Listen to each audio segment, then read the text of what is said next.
my friends, Mike here, and I am a music creator and sound explorer. And this instrument, which I am still trying to learn, is one of the most beautiful sounds in the world, in my opinion. I have fell in love with it ever since I heard the soundtrack from Gladiator in the year 2000 by my favorite composer, Hans Zimmer. So it is called a duduk, and it is the national instrument of Armenia, or Armenia, however you pronounce it.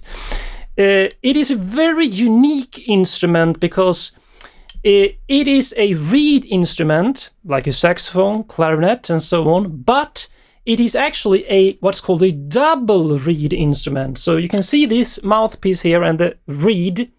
It's not like a standard clarinet reed, for example. It's actually double blades, which vibrate on each other to create this very deep, haunting, mellow sound that you heard me try to play in the beginning.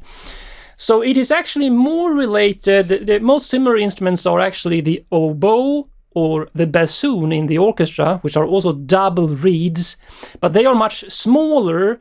And that's why this one is very hard to play and also get that melancholic, rich, deep harmonic sound. So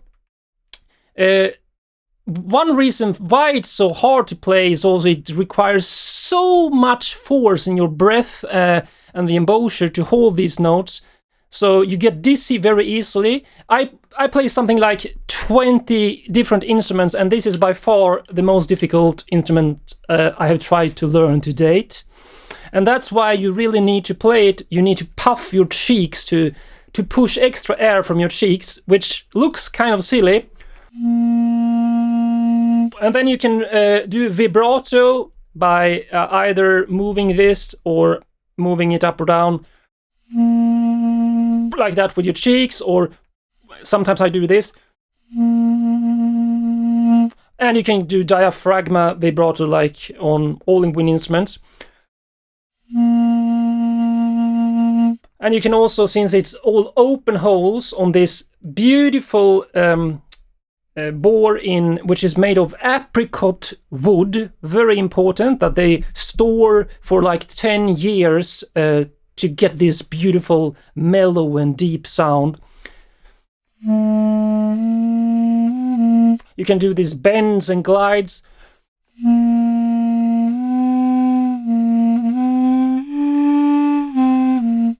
Oh, as you can hear, I really need to practice my breath control and in order to be able to play this.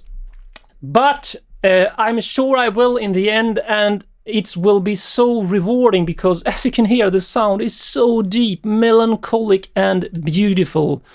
So I placed his prehistoric clarinets, the Shalomó, which are also amazing. But there's simply something about this instrument that stands out and feels ancient and with so much soul. This is why I highly recommend you to try the Armenian duduk if you ever get the chance.